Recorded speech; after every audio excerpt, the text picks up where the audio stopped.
Alors, je m'appelle Brian, je suis coordinateur de projet et responsable du pôle printonisation chez MACMA.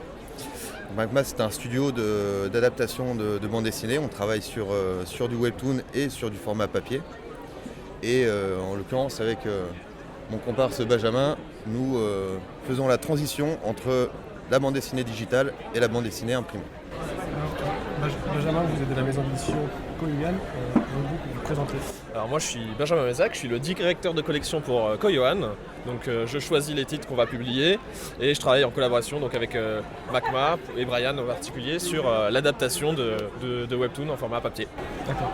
Alors comme je vous l'ai dit en introduction, le Webtoon c'est un nouveau format donc, qui est né à la base sur internet, un format de bande dessinée qui se lit à la verticale. Comment vous avez réussi une adaptation dans un livre qui se lit à l'horizontale en quelque sorte et pas avec un écran infini? Donc comment faire cette transition?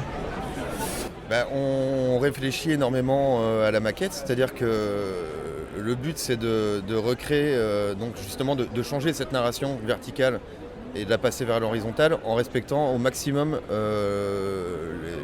les émotions qui sont transmises dans le livre qu'on adapte. C'est-à-dire qu'on va vraiment développer notre maquette en essayant de respecter au maximum les intentions de l'auteur. C'est-à-dire que, par exemple, pour des scènes qui vont être plutôt actives, où il y aura du combat, etc., on va mettre plus de cases. On va mettre des cases qui vont être biseautées, plus dynamiques. Pour des scènes de narration, on va mettre peut-être un petit peu moins de cases sur la page. On va laisser plus de place au texte. Donc voilà, c'est un travail réellement d'adaptation. On est là vraiment pour respecter l'essence même de l'histoire. Donc on ne peut pas se permettre de mettre 2-3 cases sur une page. Après les bandes dessinées sont assez vides, c'est ce qu'on se rend compte quand on voit les maquettes qui sont faites par les Coréens notamment, c'est quelque chose qui ne marche pas du tout avec le marché français, le marché français européen on peut dire.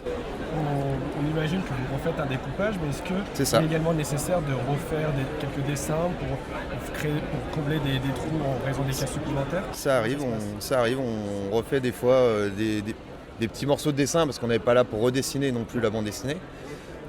Mais on va effectivement devoir combler certains trous par moment pour compléter soit une case, parce que forcément les cases sur du webtoon sont déjà en petit format et ont des fois une forme qui n'est pas adaptée en fait à une pagination classique sur un livre.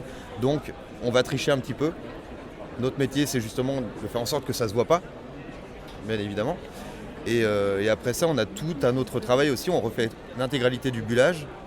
Donc on recrée toutes les bulles de la bande dessinée, on n'utilise pas celle du webtoon, encore pour les mêmes raisons, c'est que ce sont des petits formats et donc voilà, on ne peut pas tout agrandir et à un moment on a des problèmes de c'est sur ces bulles-là par exemple qu'on a, l'auteur de webtoon n'a pas forcément pris en compte qu'on allait l'adapter en papier. Et donc des fois, quand Brian remodifie une bulle, il se rend compte qu'en dessous il n'y a pas le dessin qui est fait correctement ou complètement. Et donc c'est aussi là-dessus qu'il faut retravailler parce que Brian refait tout le bullage et c'est aussi un travail important dans la réadaptation. Alors le webtoon, moi ça m'évoque quelque chose qui est assez amateur où tout le monde peut s'y essayer. Et là je vois que vous avez décidé donc, de publier certains. Et là j'ai un exemplaire sur moi, The Boxer, qui est fait par des Coréens. Est-ce que vous avez un marché avec eux? Comment ça marche? Comment vous les avez trouvés?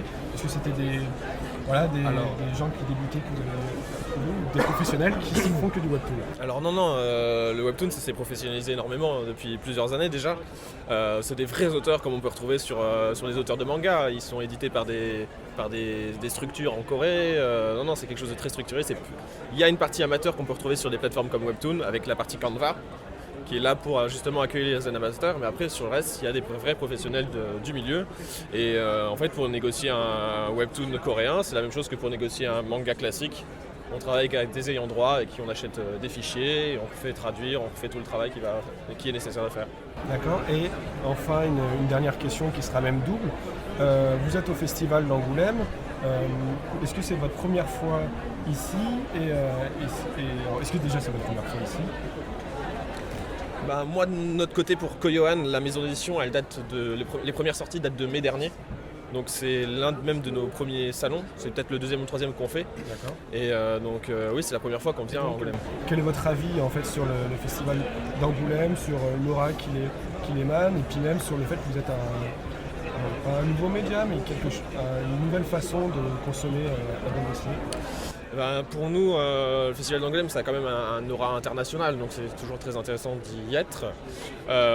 Nous, ça nous permet aussi de faire connaître le webtoon parce que il y a un bel engouement sur le sujet, mais il y a encore beaucoup de gens qui ne s'y connaissent pas forcément. On a encore beaucoup de gens, on fait beaucoup de pédagogie sur notre stand, avec des gens qui viennent nous voir et qui nous demandent c'est quoi en fait le webtoon, et donc on prend le temps de pouvoir leur expliquer, et c'est super intéressant aussi de pouvoir avoir cet échange-là, de nous faire connaître parce qu'on est encore petit. Et quant à vous? Alors moi j'habite sur Angoulême, donc je fais le festival depuis 2006. Donc effectivement c'est pas ma première édition. MACMA, on est présent tous les ans sur le festival. On a toujours présenté du webtoon. Alors on n'a pas toujours présenté du webtoon, le webtoon est arrivé en France en 2019. Donc avant on présentait de la bande dessinée dite classique.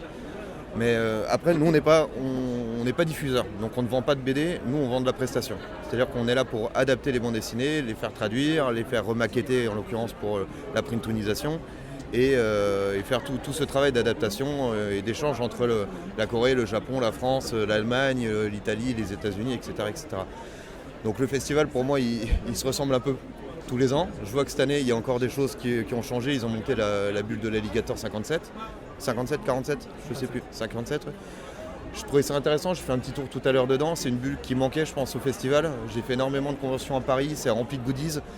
Angoulême ça a toujours été une grosse librairie et on commence à retrouver un petit peu cette ambiance cosplay, goodies qu'il y a dans les autres conventions et qu'il n'y avait pas jusqu'ici à Angoulême. Donc voilà, je pense que c'est encore amené à grandir, et puis effectivement c'est l'occasion, comme disait Benjamin, de rencontrer énormément de gens, de rencontrer les personnes avec qui on travaille.